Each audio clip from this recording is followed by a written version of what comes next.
Pardonnez-moi pour ce petit retard, c'est l'installation. Bonjour à toutes et à tous. Je vais vous demander d'être très indulgent pour cette présentation parce que je peux vous dire que cette première restitution, elle est toute chaude, elle vient d'être faite. Nous sommes le 7 juin, c'est-à-dire le jour de la clôture du débat. Et nous avons déjà une première restitution qui est évidemment provisoire puisqu'elle est faite à peu près avec la moitié, pas tout à fait la moitié des contributions sur les événements que nous avons labellisés pendant ce débat. Donc elle sera complétée. Et d'ailleurs, bien que nous soyons le 7 juin, clôture du débat territorial en Bourgogne, il y a encore des événements labellisés qui vont avoir lieu au mois de juin, même début juillet. Et non des moindres, on a la journée technique du Centre de ressources Bourgogne Bâtiment Durable qui va traiter de la gestion énergétique des bâtiments publics, vaste sujet. On a le congrès de l'association Construction et Bioressources qui s'intéresse aux ressources biosourcées pour la construction. C'est donc un sujet majeur pour nous en Bourgogne parce que ce sont des matériaux dont on attend beaucoup pour la rénovation du bâti ancien, fait avec des matériaux anciens. Nous avons aussi, la semaine prochaine, l'inauguration du parc éolien de Bretelles et Chalots. Et vous avez sans doute entendu que les résultats de l'éolien, d'installation de nouveaux parcs au premier trimestre 2013 ne sont pas bonnes du tout, mais on pouvait s'y attendre compte tenu des incertitudes qui ont pesé sur ce secteur et le tarif d'achat. Donc, en résumé, la clôture du débat sur la transition énergétique, ça n'est pas la fin de la transition énergétique, fort heureusement. C'est work in progress, on dirait dans la langue de Shakespeare, et travail sur l'ouvrage, on dirait dans la langue de Molière. Alors, je présente ici cette première restitution au nom d'un collectif qui a très très bien fonctionné pendant toute cette période de 4 mois. Collectif État, ADEME, Conseil régional. Et nous allons entrer dans le vif du sujet. Donc, c'est moi qui suis aux commandes. Je n'attends personne. Voilà. Le cadre général de ce débat. Donc, je vous rappelle qu'à l'automne dernier, il y a eu la conférence environnementale à Paris. À l'issue de cette conférence environnementale, François Hollande a bien déclaré que la transition énergétique était une priorité nationale. Un débat national a été lancé et il a été décidé de territorialiser ce débat dans les régions. Donc, en Bourgogne, ce débat, il est copiloté par l'État, l'ADEME, le Conseil régional, les trois ayant participé d'égale façon, on peut dire, et ont contribué d'une façon tout à fait collaborative et concertée. Alors, le contexte, c'est donc la nécessité de réinvestir dans notre système énergétique avec une face plutôt économique, faire face à l'augmentation structurelle du coût des énergies. Nous avons un déficit énergétique de 70 milliards sur notre balance commerciale en France. Et nous avons la précarité énergétique des foyers et des ménages. En Bourgogne, c'est 13% dès aujourd'hui. 13%, c'est au-dessus de la moyenne nationale. Et ça peut très facilement grimper à 20-25% si les mesures ne sont pas prises et les plans d'action effectués. Deuxième point, c'est sur la question climatique. Prendre en compte sérieusement les enjeux écologiques de long terme, en particulier celui du changement climatique. Vous savez que dernièrement, notre planète a vécu un épisode très peu glorieux, puisque nous avons atteint un taux de concentration de CO2 dans l'atmosphère jamais égalé, 400 ppm de dioxyde de carbone. C'est le seuil au-delà duquel le climat change. Les objectifs du débat, faire émerger un projet de société autour de nouveaux modes de vie sobres, efficaces en énergie, avec un mix de production diversifié, et alimenter la future loi de programmation sur l'énergie, donc loi qui sera en débat à l'automne 2013. Donc il s'agit de faire remonter de toutes les régions, de tous les territoires, les questionnements, les analyses, les particularités que tout citoyen aura pu exprimer. Un débat autour de 4 grandes questions, une 5e s'y est rajoutée. Comment aller vers l'efficacité énergétique et la sobriété? Quelle trajectoire pour atteindre le mix énergétique en 2025? Quel choix en matière d'énergie renouvelable et de nouvelles technologies de l'énergie? Quelle stratégie de développement industriel et territorial? Quel coût? Quel financement de la transition énergétique? Et la 5e question, quelle gouvernance? Cette question-là exprime tout le côté novateur et révolutionnaire du débat quand on sait la tradition centralisatrice de la France en matière énergétique. Alors, comment s'est organisé le débat en Bourgogne? C'est un processus selon 7 grands principes. Comme je vous le disais, un pilotage tripartite, une petite équipe soudée et engagée. Pas beaucoup de monde, mais très efficace. Un appui sur l'existant. Voilà, en Bourgogne, quand ce débat territorial est arrivé, on sortait du schéma régional climat-énergie qui avait été voté au Conseil régional en juin 2012, arrêté par le préfet de région. On sortait d'une démarche longue de concertation, beaucoup de séminaires, beaucoup d'ateliers, et donc un cadre d'orientation qui nous permettait de dire comment la Bourgogne pouvait atteindre les 3x20 en 2020. Donc, bien évidemment, sur la question énergétique, sur la question de la transition, on avait une base extrêmement solide, une base déjà concertée au niveau régional. Déjà le schéma régional de l'éolien et déjà le schéma régional de raccordement. Une responsabilisation des territoires et un appui sans précédent sur les relais de terrain qui ont été mis à contribution, les syndicats départementaux d'énergie, les entreprises de l'énergie, les consulaires, l'ensemble des réseaux d'animation conseil dont on a déjà parlé plusieurs fois les 2 jours précédents et aujourd'hui, et les plans climat-énergie territoriaux, donc ceux des collectivités qui font plus de 50 000 habitants, mais également des plans climat expérimentaux qu'on a lancés en Bourgogne au niveau des pays et de collectivités qui n'étaient pas obligées et qui surtout allaient sur l'aspect territorial du plan climat et pas seulement sur l'aspect patrimoine et services. Une volonté d'ouvrir ce débat et de toucher le plus grand nombre de Bourguignons. Bien évidemment, c'est la question essentielle. Faire comprendre, partager les enjeux, recueillir les avis des citoyens. Une volonté de valoriser et diffuser ce qui existe de bien, d'utile et qui fait sens en Bourgogne. Donc en Bourgogne, on a le premier réseau de chaufferie bois. On a le premier laboratoire public national de bâtiments économes en énergie. On a un réseau d'animateurs qui s'adresse à tous les publics, particuliers, agriculteurs, entreprises, collectivités. Donc, on s'appuie sur l'existant, on s'appuie sur des inaugurations qui vont avoir lieu pendant ces 4 mois, cette période de 4 mois, sur des sites soit de production d'énergie, soit sur des bâtiments économes. On va en profiter pour les inscrire dans le cadre de notre débat. C'est du concret, c'est du visible et c'est proche des citoyens. Un appui sur des événements inauguration, ben voilà, c'est ce que je viens de vous dire. Et puis, un budget alloué extrêmement modeste. Modeste, 90 000 €. Donc, une équipe réduite, un budget modeste. Small is beautiful, parce qu'on a quand même mené un débat extrêmement riche en Bourgogne, et vous allez le voir. L'organisation générale et le calendrier du débat, donc la conférence de lancement le 7 mars, 3 gros pavés, des moments forts, les journées de l'énergie, semaine du développement durable, les inaugurations, cette journée d'aujourd'hui, rencontre nationale, des manifestations organisées par le secrétariat territorial. Alors, je citerai notamment cette rencontre interréseau. Ah oui, excusez-moi, voilà.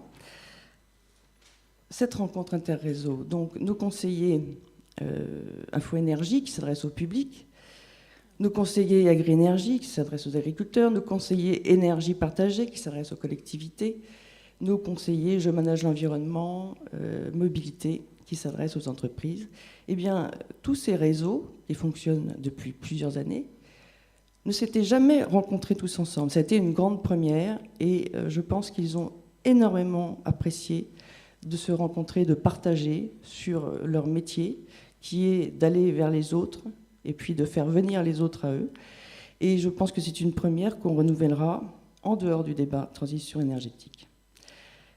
3e pavé, les manifestations labellisées en région. Voilà. Les conférences, séminaires. Voilà, cette manifestation d'aujourd'hui fait partie des événements labellisés. Pour être labellisé, il fallait répondre à au moins mettre en débat au moins 2 des 5 questions. Et puis, il fallait faire remonter une contribution au secrétariat territorial. La clôture de débat aujourd'hui, des contributions citoyennes qui ont été mises sur les sites gouvernementaux ou régionaux, et la version 0 du livre blanc qui sera présentée à la conférence régionale le 14 juin, c'est-à-dire vendredi prochain. Pour finalement aboutir à notre version 1 du livre blanc, qui, elle, ira au secrétariat national pour alimenter la loi de programmation. Une petite cartographie de ce qui s'est passé sur le territoire, sur les 4 départements, avec des débats à portée régionale ou nationale, ceux qui sont en couleur lit de vin, et puis les débats dans les territoires en couleur verte. Résultat des événements labellisés, quelques chiffres clés. Donc nous avons eu 60 événements labellisés, un nombre de participants très conséquent, 10 500, c'est un excellent score pour notre région. Je pense qu'en comparant sur toutes les régions de France, on est très très bien placé. Un partenariat exclusif avec France 3 Bourgogne. Il y a donc 10 programmes courts qui sont intitulés Paroles de pionniers, et donc celui que vous avez vu tout à l'heure, c'est un de ces programmes. Et une appétence des médias qu'on a pu constater, puisque plus de 80 articles dans la presse régionale ont été diffusés en 4 mois. Mais le nombre total de personnes qui ont été touchées directement ou indirectement par le débat en Bourgogne, c'est beaucoup plus que 10 500. 30 000 ont pu entendre parler de transition énergétique lors d'événements et d'inauguration, de séminaires. Et puis, bien sûr, le vecteur, le média FR3, c'est plus de 100 000 personnes qui entendent parler de transition énergétique à chaque fois que FR3 passe une communication sur ce sujet dans un journal télévisé. Et les programmes courts seront très bientôt diffusés. Donc c'est quand même une audience très large, qui va d'ailleurs au-delà de la Bourgogne, parce que c'est FR3 Grand Est, donc on m'a parlé de Lille à Lyon. Les schémas que vous voyez en dessous, ce sont des répartitions géographiques des événements labellisés. On voit en tête les événements de portée régionale, qui sont suivis ensuite par les événements en Côte d'Or et en Saône-et-Loire. Et puis les organisateurs d'événements ah ben j'ai toujours pas... Non, ça je suis embêtée parce que voilà. Excusez-moi, voilà. Ça c'est les organisateurs d'événements labellisés en Bourgogne. La plus grosse part vient des entreprises, suivie de près par les associations. Alors un débat pour qui et avec qui. Le schéma que vous avez maintenant sous les yeux donne la distribution du nombre de manifestations ayant touché un type de public, sachant évidemment qu'une même manifestation peut recueillir différents publics. Il en ressort que ce sont les élus et les agents publics qui ont assisté au plus grand nombre d'événements, suivis des entreprises et des citoyens. Les principaux thèmes abordés sont surprises. En premier, les énergies renouvelables, ensuite l'efficacité énergétique, le financement et la rénovation de l'habitat, sachant qu'évidemment nous avons affaire à des thèmes extrêmement croisés, parce qu'on ne peut pas parler de rénovation de l'habitat sans parler efficacité énergétique. Mais on voit qu'énormément de thèmes ont été abordés, et je pense que rien n'a été oublié en matière énergétique. Les moments forts du débat. La conférence de lancement, bien sûr, 7 mars. Salle des séances au Conseil régional, salle entièrement pleine. Ensuite, les journées de l'énergie, 23 sites ouverts, plus de 2000 participants et beaucoup de scolaires, grâce à l'implication notamment d'EDF, qui a organisé beaucoup de déplacements de scolaires. La semaine du développement durable, c'est-à-dire une 50aine d'événements consacrés à l'énergie sur l'ensemble du territoire. La conférence citoyenne du 25 mai qui a eu lieu ici, lors du Festival de la Transition. C'était 250 participants. C'est-à-dire que nous n'avons pas adopté la méthode nationale, du débat national, par manque de temps et de moyens, mais on a profité de ce Festival de la Transition qui réunit énormément de monde qui vient de toute la France pour faire une conférence avec 250 participants, des citoyens, 5 intervenants, des citoyens ont été tirés au sort et il y a eu un débat avec les intervenants qui pouvaient rebondir sur les questions posées et les réponses aussi données par les citoyens ou ceux qui avaient été tirés au sort aussi. Alors évidemment, on avait un public plutôt converti et passionné par la transition énergétique, mais il n'en demeure pas moins que si tout le monde veut aller dans le même sens, tout le monde n'a pas les mêmes solutions et tout le monde n'est pas d'accord sur les mêmes solutions. Donc l'intérêt, c'est d'arriver à faire converger tout ça. Les rencontres nationales TEPOS aujourd'hui, enfin la clôture aujourd'hui, la conférence régionale de restitution le 14 juin, donc qui réunira des consulaires, des agglomérations, des pays, le Césaire, l'ARS, des associations de maires des 4 départements et l'État, l'ADEME, la région. Donc une importante mobilisation de l'ensemble des acteurs tout au long du débat. On en arrive maintenant à la quintessence, à ce qu'on peut retirer au jour d'aujourd'hui, donc c'est pas fini. Les faits marquants, tout ça, tout ce que vous allez voir, ce sont des choses qui sont vraiment apparues lors du débat. Des territoires qui sont prêts à relever le défi d'une compétence renforcée dans le domaine de l'énergie. C'est une occasion unique d'aller plus loin. Des citoyens qui sont acquis aux évolutions, pour qui la transition, c'est une chance et c'est un moteur pour la société. Mais des citoyens qui sont en attente. Ils sont en attente de déploiements concrets. Ils sont en attente d'exemplarité des pouvoirs publics et des entreprises. Ils sont en attente d'actes. Ils ne sont plus en attente de paroles, ils sont en attente d'actes. La transition doit être un effort partagé. Une gouvernance régionale qui a été consolidée, légitimée par la tenue notamment de ce débat territorial. Une région chef de file, l'État, l'ADEME en soutien. Voilà qui est conforme à la modification de l'article 3 de la loi de décentralisation qui a été votée récemment au Sénat. Une conjoncture favorable pour faire des choix et faire évoluer les politiques publiques. Les programmes européens, quelqu'un en a parlé à la table ronde précédente. Les programmes européens, c'est une concentration des crédits sur une économie décarbonée. Donc, nous sommes devant une opportunité. 2014-2020, les fonds européens seront consacrés pour leur majeure partie à une économie décarbonée.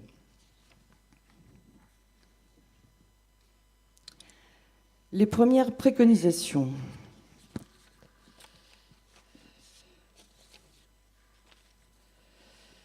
Alors, je vais vous les lire intégralement parce que tout y est et chaque mot compte, sachant qu'il n'y a pas du tout de hiérarchisation dans l'ordre de présentation de ces préconisations. Mettre en place un cadre administratif, réglementaire, financier et fiscal, assoupli, lisible, stable, accessible, proportionné et cohérent avec les objectifs fixés. Alors c'est drôle parce que les restitutions des ateliers, juste avant, on va retrouver beaucoup de choses là. C'est bon signe. Accélérer le développement des énergies renouvelables, biomasse agricole et forestière, éolien, méthanisation, en s'appuyant sur les ressources disponibles et proches. Favoriser tant les outils financiers innovants à effet levier que l'expérimentation du stockage et de l'injection réseau. Encadrer les recours. Troisième préconisation, massifier la rénovation énergétique des logements les plus énergivores. Mise en place de guichets uniques pour coordonner les interventions et accompagner les particuliers. Appliquer des solutions techniques de référence. Disposer d'outils financiers innovants et adapter la formation des professionnels à l'enjeu. Donc là, on est bien face à l'objectif de massification des rénovations globales avec une question financière derrière qui est cruciale. Financière et également de formation des entreprises.